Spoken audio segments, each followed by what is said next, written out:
apalagi sampai tidak bisa mewujudkan janji-janji politiknya. Bukan hanya para netizen atau publik, pihak oposisi pun pasti akan memberikan kritik keras yang akan menguliti kualifikasi Gibran, mempermalukan Gibran dan keluarga Jokowi.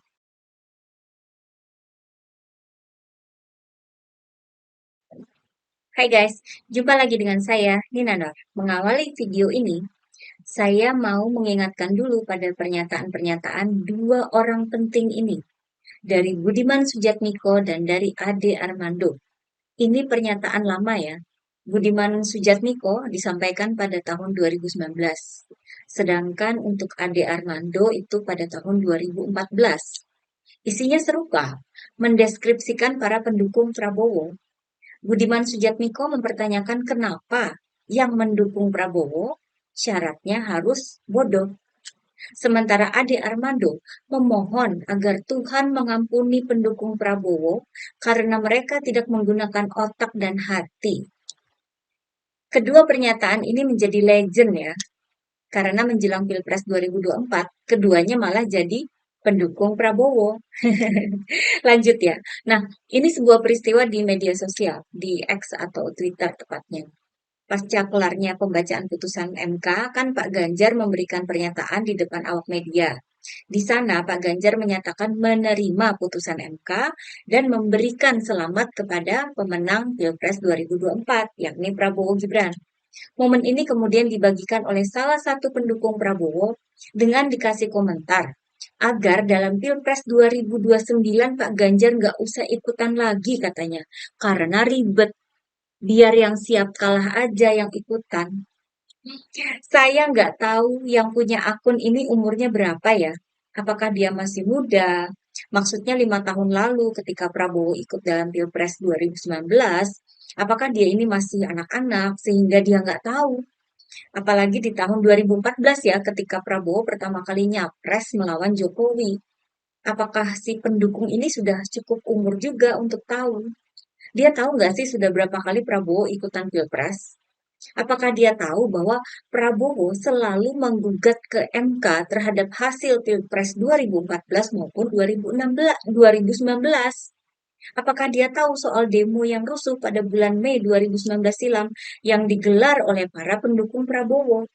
Tahu nggak sih ada berapa orang yang tewas dan ada ratusan orang yang terluka dalam demo 22 Mei 2019 itu? Coba bandingkan dengan situasi saat ini. Nggak ada aksi demo rusuh sampai bakar-bakaran, apalagi sampai menimbulkan korban jiwa. Semua tenang dan damai.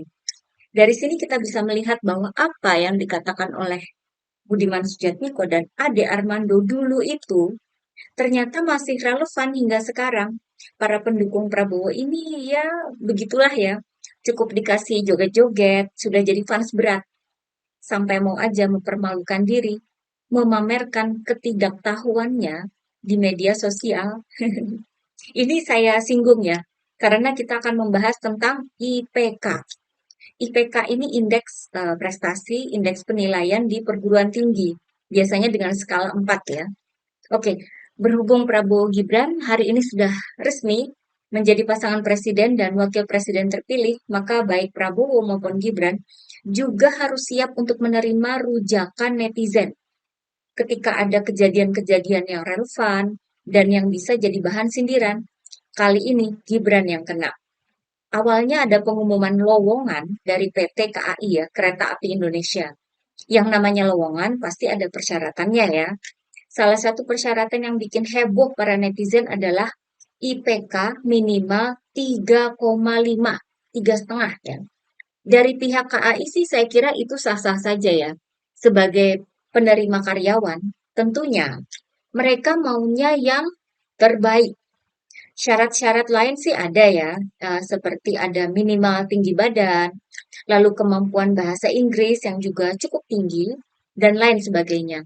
Namun soal IPK ini memang yang paling bikin heboh. Pasalnya, para netizen sudah hafal banget soal IPK Gibran yang sebelumnya juga sempat bikin heboh karena diperkirakan hanya mencapai 2,3.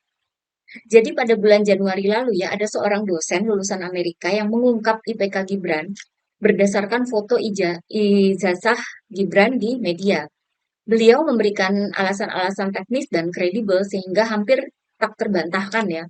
Apalagi waktu itu kan lagi rame-ramenya debat capres. Kelakuan Gibran yang tidak beretika juga jadi sorotan, sehingga soal IPK rendah ini pun jadi rame juga. Dan sekarang rame lagi. Kebetulan momennya pas dengan sedang berlangsungnya proses di MK, yang putusannya akhirnya membuat Gibran resmi jadi wakil presiden terpilih. Tanpa ampun, nama Gibran pun dibawa-bawa oleh para netizen. Kalau terbawa untuk dipuji, nggak apa-apa. Ini kan terbawa untuk di roasting, dirujak oleh para netizen. Misalnya ya, ada netizen yang bilang gini, ternyata butuh orang pintar untuk KAI daripada wakil presiden. Ada lagi yang bilang, kalau Gibran yang melamar, pasti aturan bisa direvisi.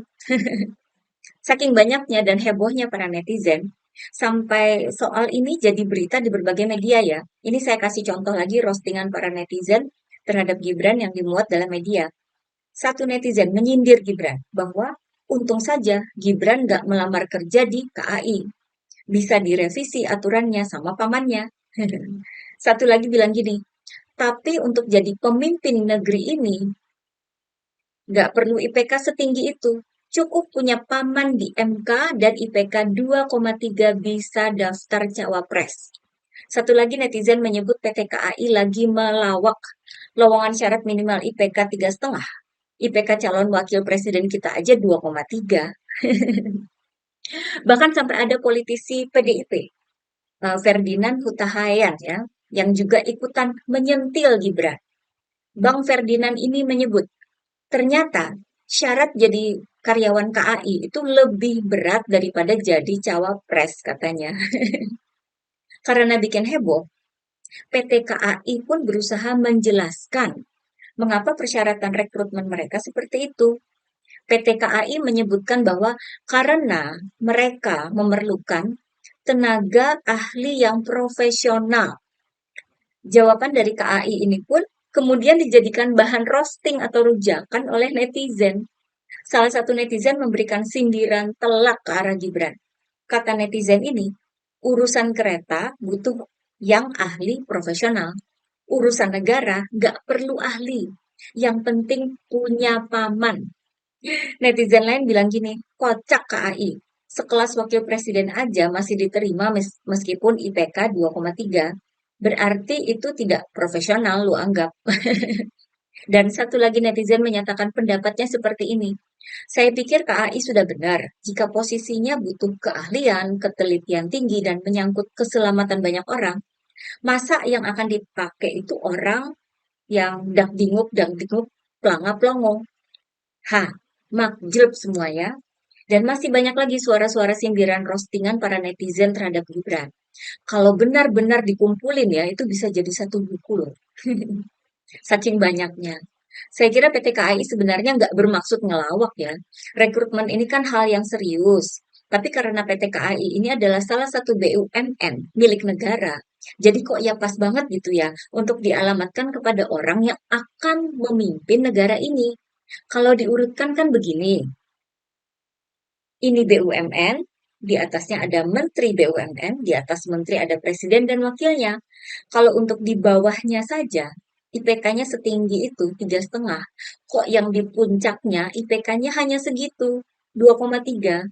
Beneran lawak dong ya. Saya yakin hal sedetail ini, macam IPK ini tidak akan muncul jika Gibran bukan merupakan anak presiden yang bisa lolos ikut pilpres karena campur tangan pamannya di MK. Jika Gibran umurnya di atas 40 tahun dengan berbagai pengalaman memimpin di jenjang yang tinggi seperti pernah jadi gubernur, atau pernah jadi menteri atau punya pangkat jenderal, dengan kata lain punya kualifikasi yang tinggi, maka hal-hal semacam IPK ini tidak akan muncul dan hebohkan netizen. Lihat aja bapaknya Gibran, Pak Jokowi. Emang ada yang mempermasalahkan IPK beliau ketika nyapres pada tahun 2014? Karena Pak Jokowi waktu itu sudah punya jam terbang tinggi, sudah jadi wali kota 2 kali, lalu jadi gubernur ibu kota negara. Ketika jadi gubernur pun publik bisa melihat prestasinya, kerja nyatanya, jauh sekali bedanya dengan anaknya. Saya kira ini sebuah peringatan buat Gibran ya. Hal-hal detail ini akan terus muncul ke permukaan. Tidak akan berhenti di sini saja.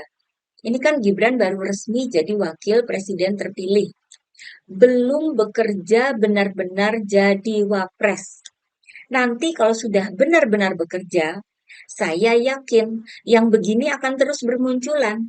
Salah ngomong sedikit aja, soal IPK ini pasti akan diingatkan lagi oleh para netizen. Apalagi sampai tidak bisa mewujudkan janji-janji politiknya. Bukan hanya para netizen atau publik, pihak oposisi pun pasti akan memberikan kritik keras yang akan menguliti kualifikasi Gibran, mempermalukan Gibran dan keluarga Jokowi. Oleh sebab itu saya setuju ketika ada yang menyebut bahwa putusan MK yang menjadikan Gibran sebagai wakil presiden terpilih ini bakal jadi beban buat Gibran sendiri. Harusnya sih sudah siap dengan resiko seperti itu ya. Atau bisa juga Gibran berlindung di balik para pendukung Prabowo untuk ngeles. Ketika melakukan kesalahan, tinggal ngeles dan minta tolong para pendukungnya. Mereka pasti siap melindungi dengan berbagai cara, walaupun dengan cara yang sama-sama bikin malu. Karena seperti yang tadi di awal video ya, dia sok ngasih saran ke orang lain tapi lupa bercermin dan tidak baca sejarah dan rekam jejak yang dia dukung. Oke, bagaimana pendapat teman-teman? Sekian dulu dari saya ya. Begitulah kura-kura.